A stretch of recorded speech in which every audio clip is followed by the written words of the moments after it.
Hey guys, welcome back to Brake Stand Garage. Today we're looking at the Dana 44 that I picked up over the weekend. I'll go over it, what I need to do to it, and then we'll dive right into replacing the bushings and all that other good stuff. So all these brakes, the ABS sensors and everything are completely shot and dry rotted. I don't know if mine are on my car, so I might just swap the ABS sensors out. If not, I'll pick up new ones. If they even work between the 34 and the if they even work between the 44 and the 36, I'm not sure. But so I might need new wheel speed sensors. I'm gonna swap my brake calipers over because mine are painted red and these ones are in pretty rough shape. Bushings are all shot, every single bushing. So I have full polyurethane kit for that. Front to back, we'll be putting that in today. This seal doesn't seem to be leaking, but the seal over here does.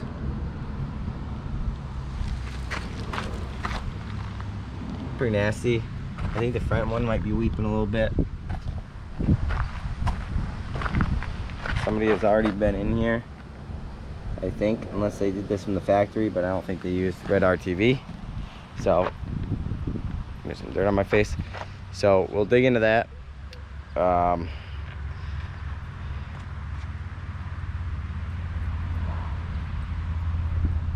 And we'll go over what issues I run into and what I like about it.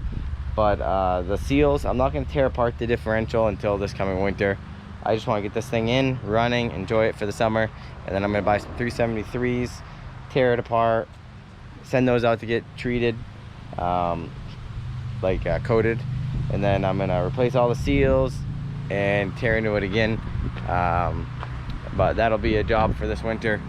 So you guys hang tight and we'll dig right into it. All right. So I was like, I'll start on one bushing, and if that goes well, I'll be able to tell all the viewers how I did it and then give an example and do the other bushing. Well, I completely lost all hope of recording most of the bushings because I went full squirrel and just started wrenching away, and then probably been like an hour and I'm like, oh crap, I should probably bust out the GoPro. So anyways, here we are. We took these lower control arms off and the links. I think these are the control arms. I'm not really sure what they're called. The ones that go here. Over there, they got bushings on them. But I started with these bushings for the Batwing. I drilled holes out all the way around because I'm not going to take this apart till this winter, like I said earlier. So I didn't want to have to take everything off and reseal it and stuff until I actually rebuild this thing with 373s. So I drilled a bunch of holes all the way around the bushing and then hit it with a hammer and a chisel until I could get the center out, and then the rubber fell out. And then I did the same thing on the other side. And then you're left with this sleeve. There's a couple of those sleeves here somewhere. So the first one, you can see I really beat it and couldn't get it and heated the Batwing, but it was just with a propane torch, so it wasn't too hot. Didn't really help, I don't think. But I eventually cut this slit in it with a Sawzall, and I had to be really careful not to go all the way through and damage the Batwing, especially cause a stress point. And the second one, I did the same thing with the rubber over there to get it out. But this time I cut 2 slits in it, so then I took this centerpiece out, and then this piece basically fell out. So it has a little spring to it, but it was a little tight, but I was able to pull it out. But then I was able to push these in by hand. It was really tight, but they went in. Next, I started working on these. These were pretty easy. I just put them over there in the Harbor Freight press, which I'll show you guys and demonstrate in a little bit. But they went in pretty easy. There's these little spots here for grease. It's hard to see, but there's little grooves in these bushings on both ends, probably just because I see a lot of movement. Those went on no problem. These came off no problem. It was just the bolts for for the spring, the leaf spring. But we'll go over here and start on these control arms, or actually, I don't know, trailing arms maybe they're called. I don't know, I'd call them like links or something for 4 links. But I don't really know. So I'll set you up. We'll push one out. You guys can get a good look. I have this one set in here, but basically I have a couple of circles. So this rests on a circle in there. Actually, I'll give you guys a quick little look. See? But that's all it is. Just try and be centered here as best you can before you start bringing this down. To help kind of push it out.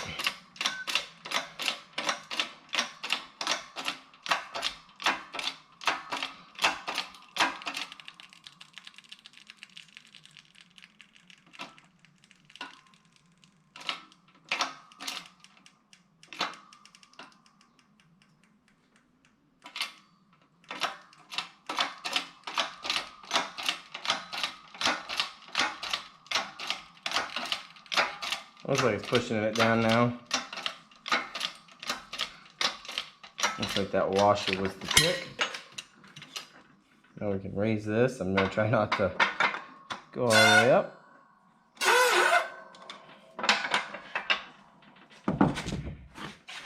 And there you have it.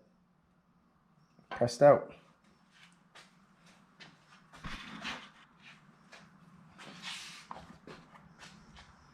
So now I take the new bushing, break it up into pieces. I'm pretty sure that these can just go into here dry because there's no movement in there. No movement or grooves or anything for the grease to get trapped in. So I just squeeze some grease in here.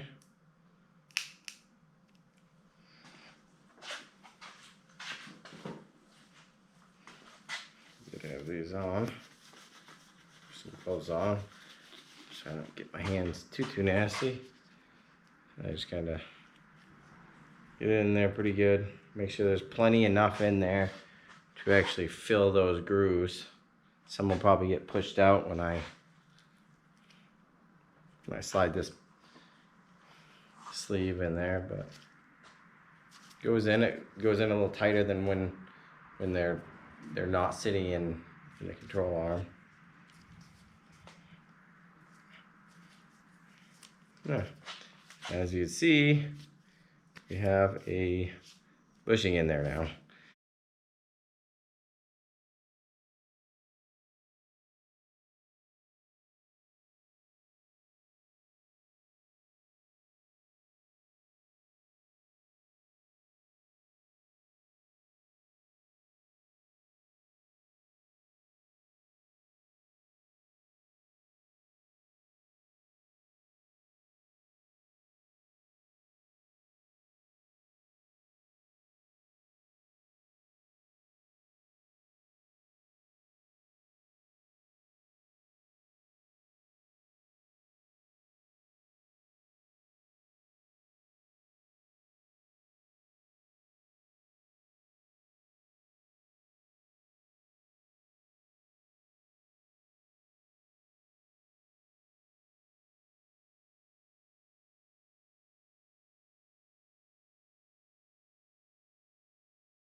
All right, so here they are with all the bushings pressed in.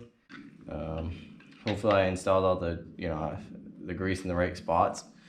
But I'll go ahead, I will start getting these on, get the brackets on, get the trailing arms, or control arms I mean, on. Then I'll roll it back over, get the calipers on, and see what else I have left in the kit. I think I still have to do the strut bushings, and that'll be it.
Yeah, guys, day 2.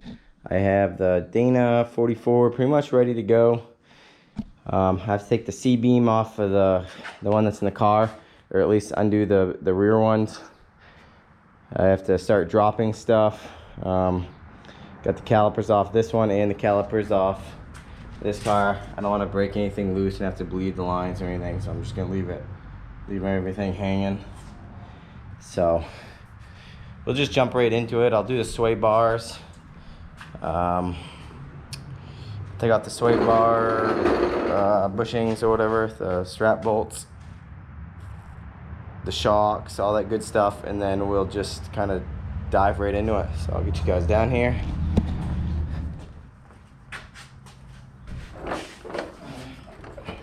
I think what I'll do is I'll save the shocks for last, because those will be pretty much the last thing holding it up. And then I have my transmission jack under here so it doesn't fall on me, and it should make it a lot easier to take out. Don't forget to put these ground straps back on that are up here.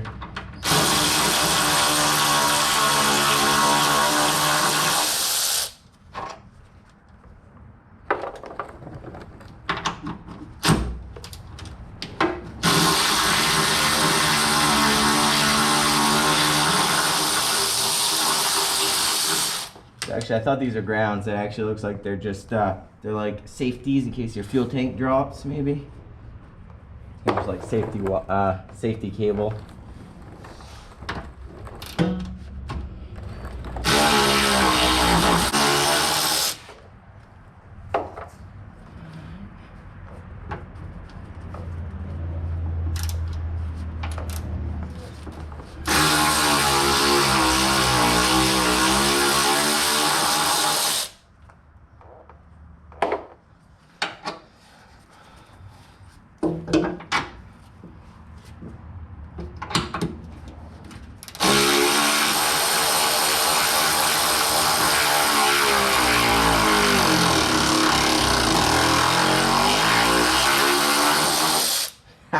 She bogged down a little bit.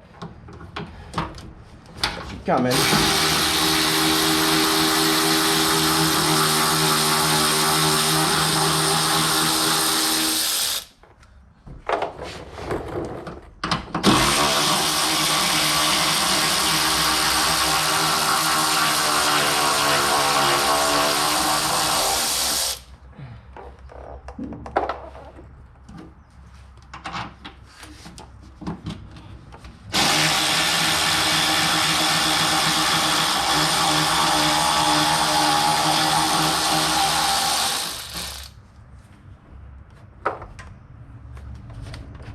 Okay. Alright.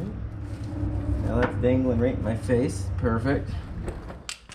Alright, I'm gonna get these things. These are, I believe, 18 millimeters. That'll take off the links.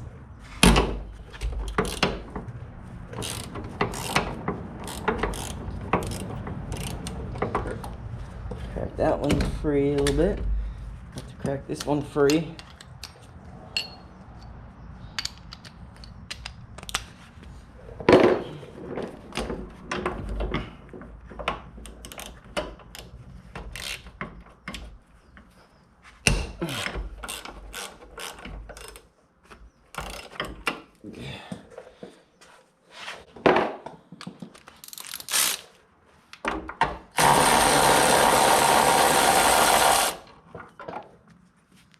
Definitely won't save those.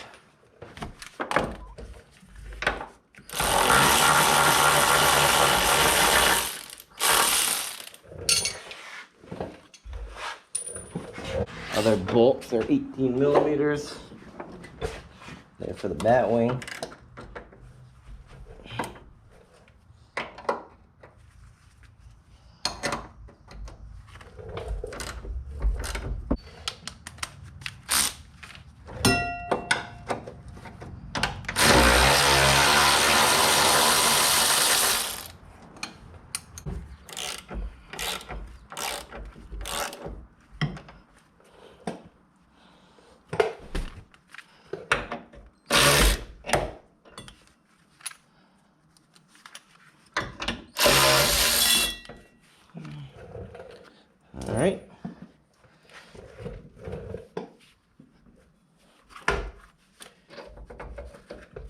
still holding on a little bit.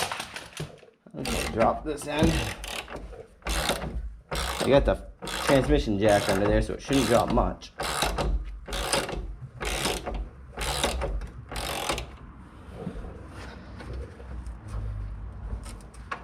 Oh, heck, came out. All right.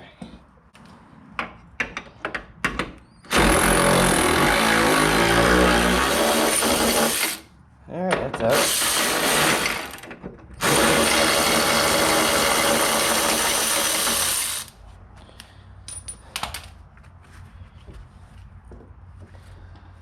Okay, so this side's completely out. But what I'm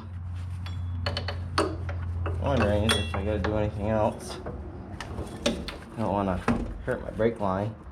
So what I'll have to do is I'll drop it a little bit and back it out, but I'm gonna go do the other side. I'm gonna get under there and do the C-beam bolts. You guys have already seen me do those in the past video. But we'll get this lowered a little bit and tackle that, and I'll get back at you when it's out.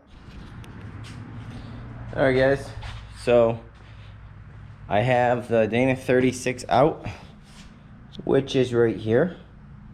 It really wasn't too bad. The hardest part was getting that speed sensor off, but other than that, it pretty much dropped right out. So as you can see, there's nothing down there anymore. Right out. So as you can see, there's nothing down there anymore. So what I did is I measured from this face where the bat wing mounts to the differential to the center of this bolt hole, and on this one I got 10.5. On this one, on the Dana 36 that I took out, I measured from where it contacts to here, and it's 10. So what that's telling me is that the Dana 44 sticks out 10 inches, half an inch more towards the front of the car. It's a half an inch longer. So basically I would have to move the C-beam bolt holes or extend it or whatever. Theoretically, I said I have to shorten it. I'd have to shorten it by a half inch. But the good news is that on this one I took out, I basically slotted, or did a really bad job at slotting, but slotted these bolt holes 10 inches further up due to my LS swap and where the motor mounts were most happy and when I landed it in the car. So I did this, and I did it on the transmission side. The reason why I did it on the transmission side was because they already have an issue with them flexing at the differential, at the diff where the C-beam meets. So I didn't want to reduce the structural integrity over there, and I shouldn't have done it that way theoretically. I mean, it's taking more meat off of that, and it's not as good of an idea really.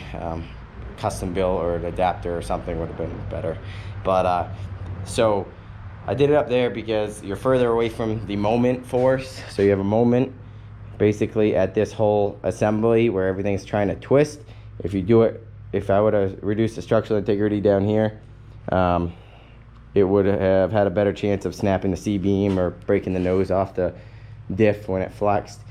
Whereas if you're way out here, 3-4 feet, you have like more of a shear force. I mean, you're definitely still seeing a bend in moment right there, but it's a lot longer. So it's, you're seeing at this end, you're actually seeing probably, say that's about a foot from there, 10 inches versus 40 inches out.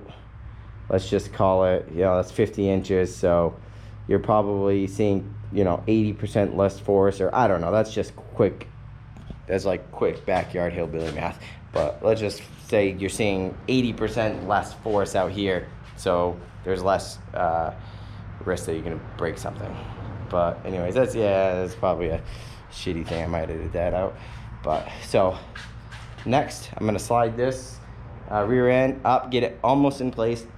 Then I'm gonna get the C-beam on, get the C-beam bolted up, and raise everything into position because then I don't have to mess with trying to get the squeeze and worm the C-beam up there and lowering the back of the trans to try and get everything lined up, and that'll just be a mess. So we'll get to that, and I'll get back at you when I get this thing in and fire it up, and we'll go for a first test drive.